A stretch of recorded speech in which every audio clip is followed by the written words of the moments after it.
안녕하세요. 세종중부 가족 여러분 반갑습니다. 하우진 목사입니다. 온라인 성경 통독 드디어 3주차가 시작이 되었습니다. 이번 주는 사도행전부터 빌립보서까지 성경을 통독할 텐데 어떻게 열심히 여러분 하루하루 잘 완독하시고 따라오셔서 너무나 감사하고요. 오늘 강의는 바울 서신들을 한 권씩 간략하게 요약하고 정리해보는 시간을 갖도록 하겠습니다. 말씀이신 우리 하나님이 우리가 함께 통독하고 힘써서 주의 말씀에 집중할 때 크신 능력과 기쁨과 또 은혜를 허락하여 주실 줄 믿습니다.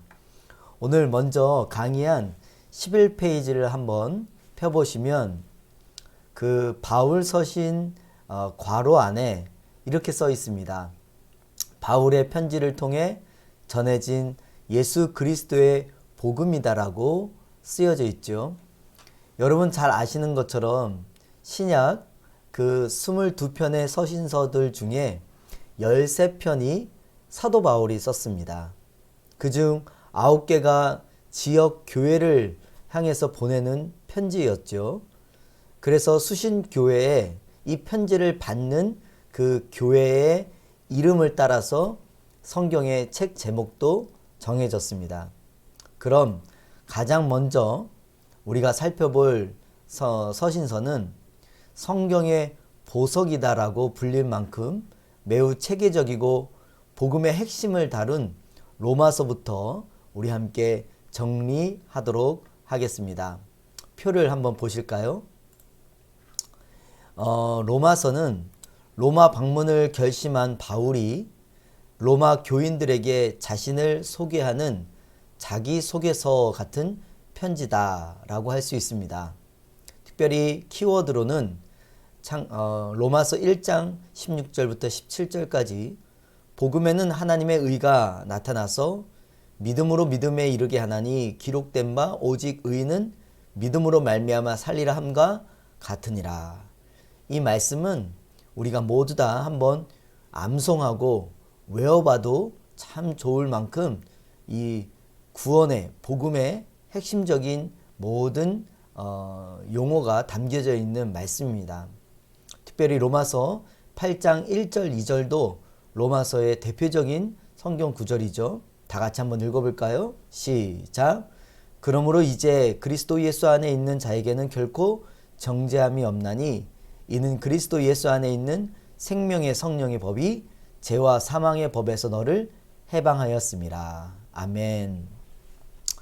여러분 바울 신학의 특징은 하나님의 의, 구속과 화해, 그리고 이신칭의입니다.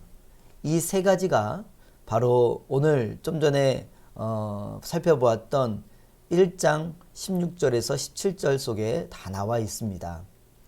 긴 편지의 특별히 마지막이라 할 수 있는 로마서 16장에서 사도 바울은 여러 사람들의 이름을 호명합니다. 한 사람 한 사람에게 문안 인사를 하고 있는 것을 볼 수 있는데요. 이것을 통해 사도 바울의 인간관계가 어떠했는지 또 동역자들과 관계가 어떠했는지를 알 수 있습니다. 수직적으로는 하나님의 관계가, 그리고 수평적으로는 이웃들과의 관계, 이렇게 십자가라 할 수 있는 모든 관계가 균형 있게 잘 어우러져 있음을 우리는 로마서를 읽으며 또 그 외의 서신서들을 바라보며 알 수가 있는 것입니다. 16장 3절에 보면 너희는 그리스도 예수 안에서 나의 동역자들인 브리스가와 아굴라에게 문안하라 라고 말씀하는데요. 여러분들도 여러분의 동역자된 분들이 생각나신다면 그들에게 오늘 따뜻한 문안 인사를 하는 메시지를 한번 전달하고 표현해 보는 건 어떨까요? 우리에게는 하나님 나라 동역자들이 있습니다. 세종 중부 가족들이 있고 또 목회자로 세운 제가 있고 각 가정에 부모들이 있고 자녀들이 있을 것입니다. 우리가 함께 하나님께서 묶어주신 이 하나님 나라 가족의 동역자 관계로 서로를 잘 사랑하고 항상 마음을 표현하고 죽게 하듯 잘 섬겨 아름다운 하나님의 복음을 꽃피우는 저와 여러분 되길 소망합니다. 두 번째, 이제 고린도 전서를 한번 살펴보도록 하겠습니다. 고린도 전서는 바울의 3차 전도 여행과 함께 읽는 편지다 라고 할 수 있습니다. 특별히 고린도 전서는 교회의 분열과 성도들의 삶에 나타난 여러 문제들에 대한 바울의 현명한 대답이 나옵니다. 에베소에 있는 바울에게 고린도 교회 소식이 들려옵니다. 다름이 아니라 고린도 교회 안에 바울파, 아볼로파, 게바파, 그리스도파가 나뉘어져서 서로 대립하고 갈등하고 있다는 소식이지요. 고린도 교회는 교회의 분열과 성도들의 삶에 나타난 여러 가지 문제들에 대해 바울이 현명한 대답이 아주 잘 들어가 있는 성경입니다. 교회가 분열되는 것은 자신의 지혜로 다른 사람을 특별히 판단했기 때문이라는 거죠. 저도 이렇게 재판장의 자리에 앉아서 누군가를 정죄하고 판단하던 죄가 생각이 납니다. 그 분열 속에 있을 때 하나님의 지혜를 인정할 때 서로의 작은 차이가 그 안에서 사라지게 된다고 사도 바울은 강조합니다. 서로를 하나로 만드는 사랑에 관하여 특별히 자세히 서술한 고린도전서 13장은 사랑장으로도 유명하지요. 고린도 후서로 넘어가겠습니다. 고린도에서 사도 바울은 거짓 사도들에게 심하게 공격을 받았거든요. 바울에게 악의를 품고 특별히 이렇게 하나님께 귀하게 쓰임받고 많은 교회들을 세우며 많은 성도들에게 지지를 받을 때 그를 시기하는 교회 안에 사람들이 많이 있었습니다. 그들은 바울을 헛들고 명예를 실추하려고 많이 애를 썼습니다. 고린도 교회는 이들로부터 특별히 영향을 받았습니다. 악한 선지자들, 거짓 선생들로부터 이 고린도 교회가 나쁜 영향력을 받아서 교회가 믿음이 약해지고 더 서로 갈등이 심해지고 혼란한 가운데 있게 된 거죠. 그래서 사도 바울은 고린도 교회를 거짓 사도들에게서 보호하고자 이 편지를 또 쓴 것입니다. 고린도 교회로 인해서 그동안 걱정하고 근심하였으나 그런데 고린도후서 끝을 보면 하나님께 대한 감사로 충만해진 자신을 돌아보게 되면서 환난 중에 이렇게 위로하시는 하나님을 만나서 그 하나님의 이름을 크게 찬양하는 소리를 여러분은 아마 읽으시면서 들어보게 될 것입니다. 다음은 갈라디아서입니다. 갈라디아서는 자유를 위한 대선언이라고 불리는 서신인데요. 오직 복음으로서만 의롭게 된다는 진리를 지키기 위해 애쓰는 바울의 마음이 담겨져 있는 그런 성경입니다.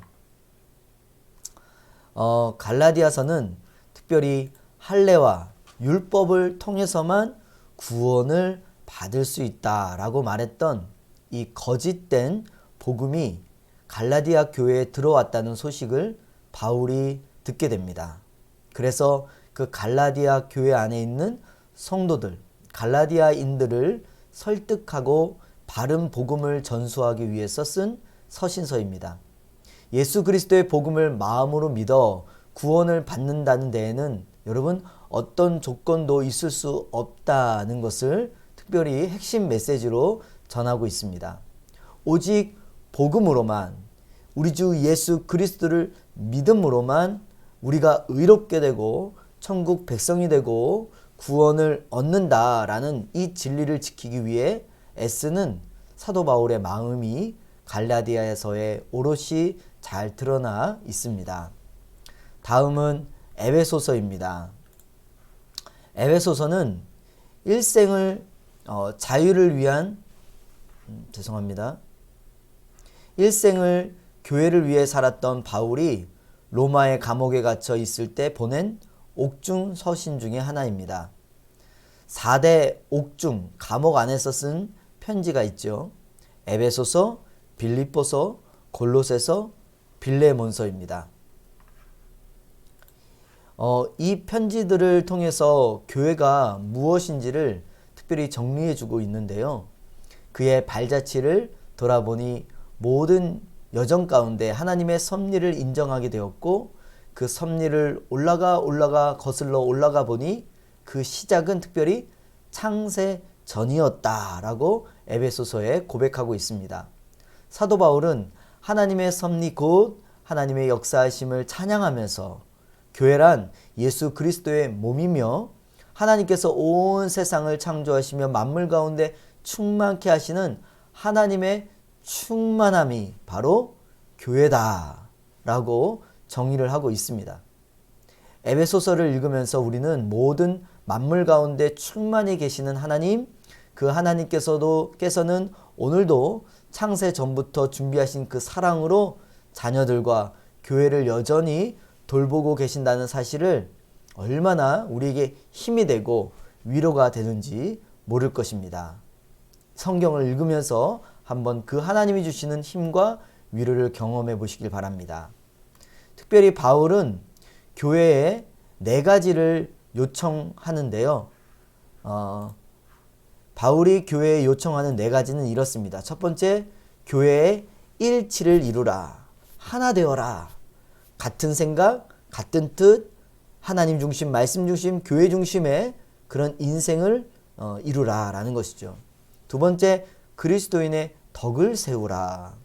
세 번째, 그리스도인의 가정을 세우라. 마지막 4번째, 하나님께서 주시는 전신 갑주를 입으라 라고 바울이 지금 저와 여러분, 우리 교회를 향해서도, 우리 가정을 향해서도 이 4가지를 요청하시는 줄 믿습니다.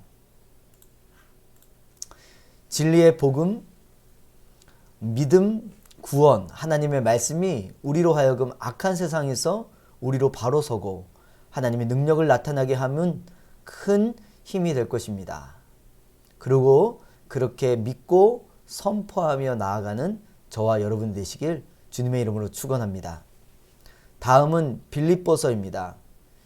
빌립보서는 로마에 갇힌 바울의 지금 현 상태가 기쁨이라고 말하는 그러한 서신서입니다.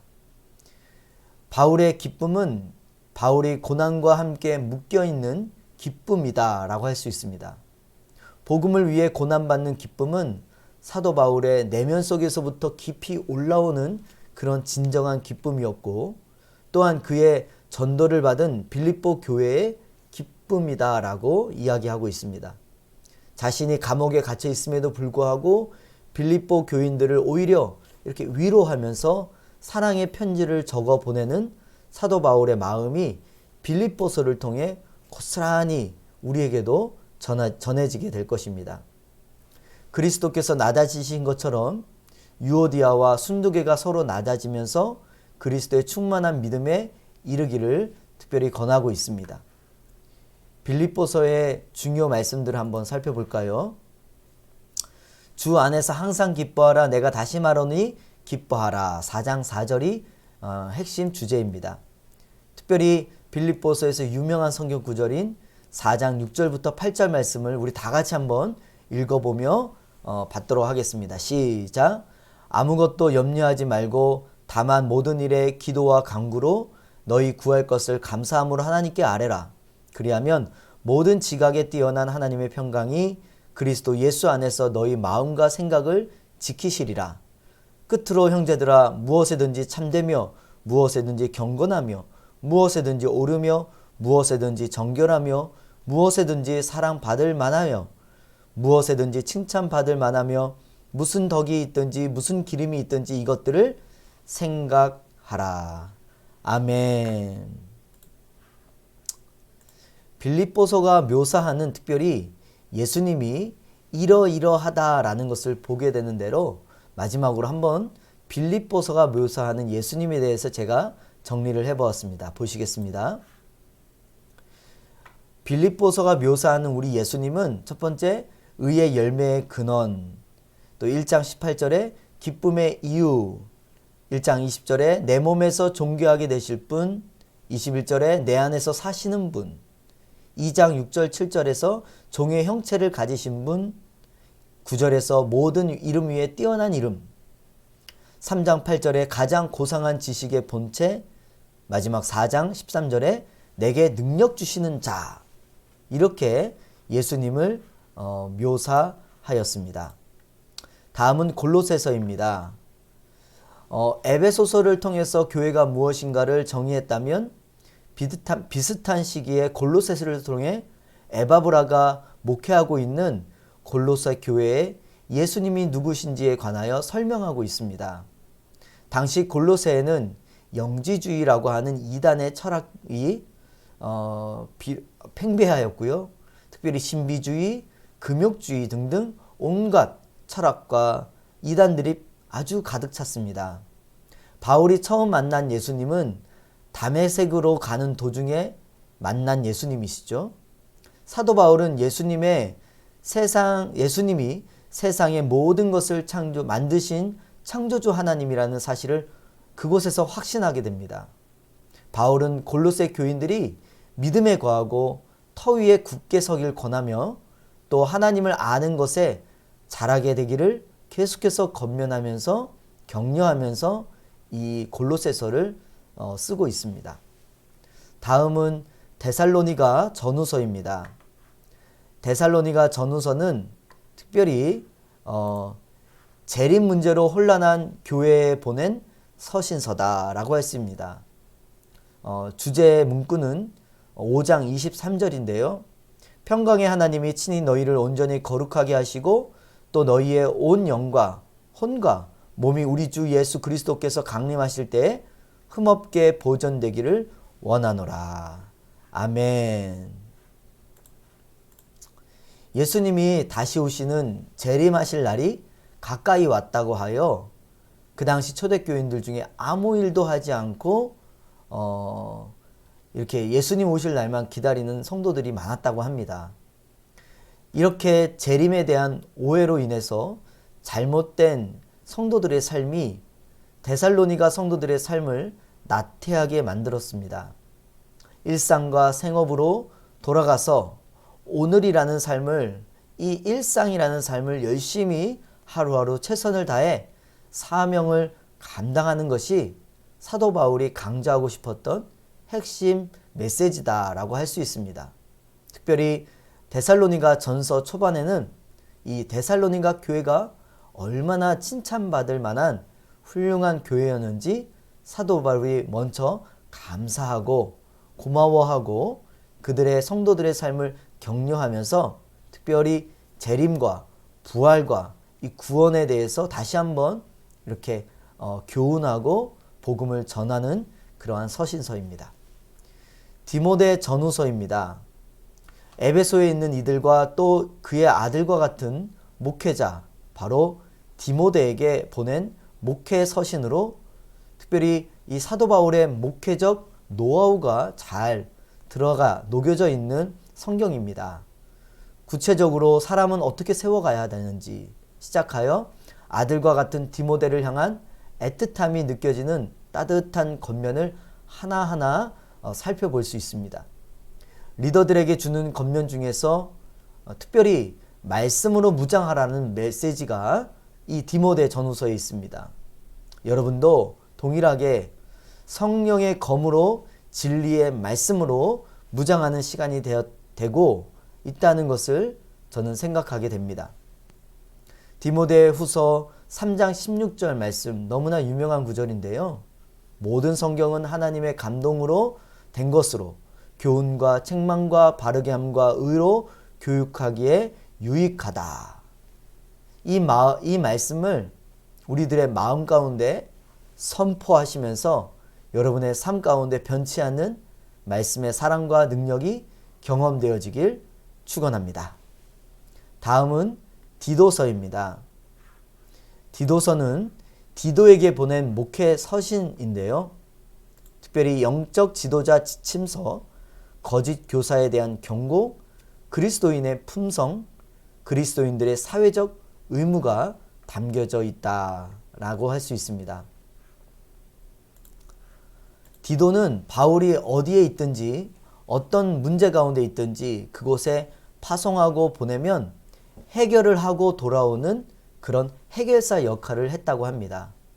사도들이 세운 교회의 부족한 부분을 채워서 건강하게 성장할 수 있도록 도와주는 일을 그런 역할을 했습니다. 영적 지도자 지침서, 거짓 교사에 대한 경고, 그리스도의 품성, 그리스도인들이 특별히 사회적 의무를 가지고 어떻게 삶을 살아내야 되는지 잘 가르쳐주는 성경입니다. 이제 마지막으로 빌레몬서입니다. 빌레몬서는 한때 죄인이었으나 예수 그리스도를 만난 후 완전히 새 사람이 된 오네시모를 용서하고 형제로 받아줄 것을 요청하기 위해 빌레몬에게 쓴 개인적인 서신서입니다. 빌레몬은 주인이었죠. 그리고 오네시모는 종이었습니다. 그러나 오네시모가 이 주인의 집을 뛰쳐나와 도망하여 사도 바울을 만나게 되었고, 사도 바울을 만나자 예수를 영접하자 자신이 잘못한 것을 알고 다시 주인에게 돌아가는데, 이 바울은 그 주인인 바로 빌레몬에게 그 오네시모를 따뜻하게 맞아주고 용서해주고 주 안에서 같은 형제로서 품어줄 것을 이렇게 권면하는 그런 부탁을 하는 서신서였습니다. 이렇게 예수 안에서는 차별이 사라집니다. 그리고 진정한 회개와 회복이 있습니다. 용서가 있고요. 위아래가 없는 놀라운 진정한 평등과 또 공평과 그리고 사랑과 은혜를 경험할 수 있는 아름다운 서신서 중에 하나입니다. 사랑하는 성도 여러분, 이렇게 해서 여러분들이 13권 바울 서신의 개관을 살펴보았습니다. 지금까지 오랜 시간 동안 이렇게 함께 해주신 모든 분들께 감사를 드리고요. 이번 한 주간도 우리가 말씀을 차곡차곡 마음에 정립하고 가슴에 새기면서 성경으로 말씀으로 기쁨이 충만하고 감사가 넘쳐나고 하나님의 평강으로 무장하는, 그래서 성령님과 동행하며 이 땅을 향해서 우리의 심령과 가정과 교회를 향해 샬롬을 선포하시길 주님의 이름으로 축원합니다. 감사합니다. 수고하셨습니다.